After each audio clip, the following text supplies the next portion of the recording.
Magandang buhay po sa ating lahat. Isang mapagpalang araw pong muli sa ating mga ka-farmer.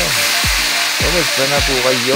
Ayan guys, today's video, mayroon tayo ditong 3 pirasong tilapia. Ayan, kulang 1 kilo.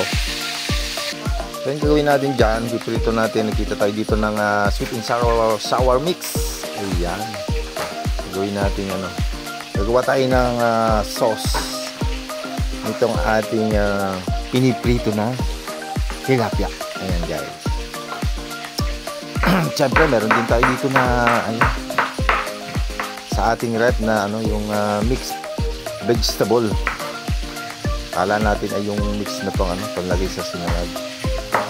Pero ito pala malaki ang gayat. So yan, giyatin lang natin ng medyo maliliit at dyan ay gigisa natin. At para dyan natin nalagay yung ating mimix natin dyan yung ating sweet and sour mix. Ayan, mix pa rin guys. So dito ang ating vegetable, meron tayo ditong carrots at saka cauliflower at itong broccoli. Ayan, at siyempre pa rin hindi nawawala itong magka-partner lagi, sibuyas and bawang. At ito yung ating sweet and sour mix. Ayan, nakita natin dito sa ating lagayan dito sa kusina at i-dissolve natin ito sa kalahating tasang tubig at siya natin i-mix dito sa ating gulay. Ayan, pag nagisa natin, ito yung isasabaw natin. Siyempre nilagyan natin ito ng tubig, so mag-iba na yung lasa nito. So timplan ulit natin sila na panibago. Magdadagdag ulit tayo dito ng mga ingredients natin. Siyempre paminta, ayan, konting patis siguro.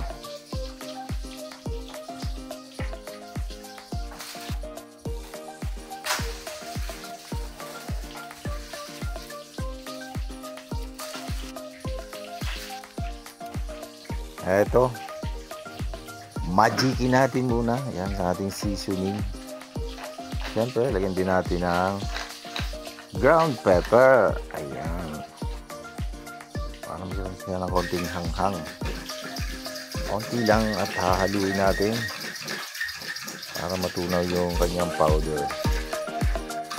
At, ayan, siyempre, ito palo na yung pagigisa natin na sibuyas and bawang at ito yung ating gulay. Ayan, hanguin muna natin yung ating piniprito na tilapia at pwede na natin isunod dito ang ating mga gulay. 3 piraso lang po yan ating gagawin. Ayan, siyempre bisa-bisa na tayo mga kaparmer. Walang sawang pagigisa. Ayan, ito yung walang iwanan, sibuyas at bawang. Ayan, ito na, sisuna natin ng konti itong ating carrots at itong ating broccoli at cauliflower. Siyempre, sasabawan natin dito ng ating sweet and sour mix. Ayan, madali lang po ito mga ka-farmer. At pag kumulo ito at lumapot na ang konti, pwede na to. Pwede nating ulam ngayong hapunan.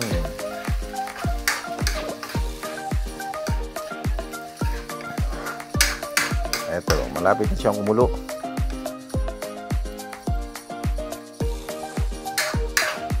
So, tamang-tama lang yung sabaw nating nilagay.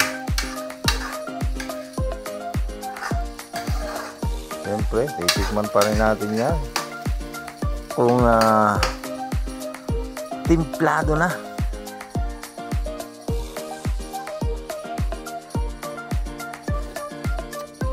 Tikman natin guys.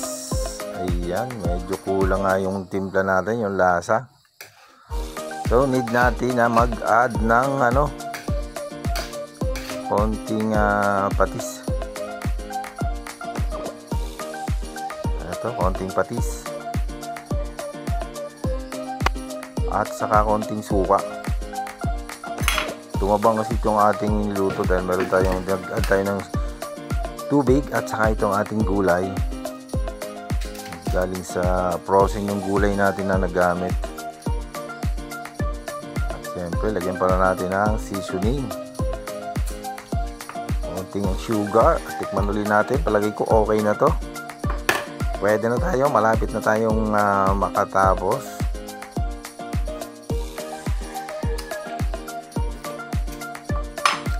Alright na ang lasa, mga kaparmer.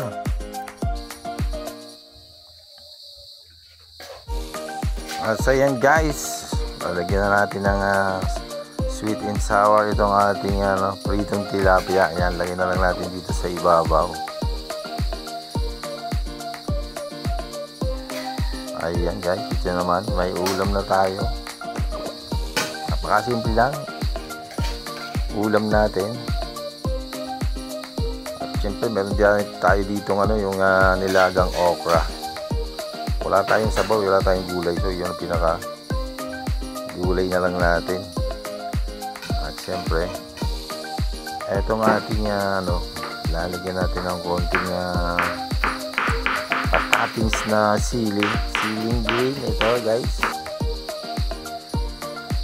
patappings pa tayo ayan guys, ito nyo naman. Pwede na. Ayan pwede na to siguro. Okay guys, maraming salamat sa inyong mga walang sawang panonood. So yung meron tayo dito na yung okra. Wala tayong available na bagoong. So yung gagawin lang natin toyo. Yung toyo natin at kalamansi. Papak na natin doon sa ating nilagang okra.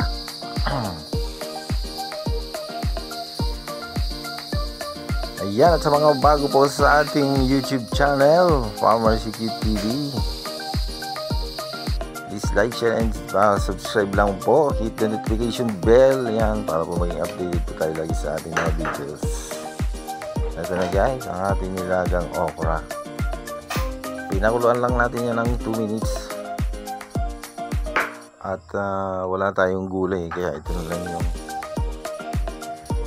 pinakagulay natin. Pwede na siguro to sa ating hapunan.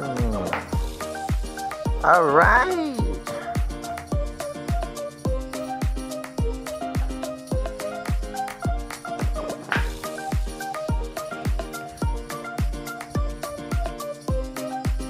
Thank you for watching mga ka-farmer. Ayan guys, game na.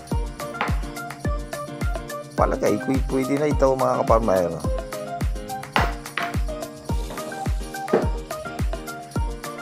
Thank you for watching and bye for now. Until my next video.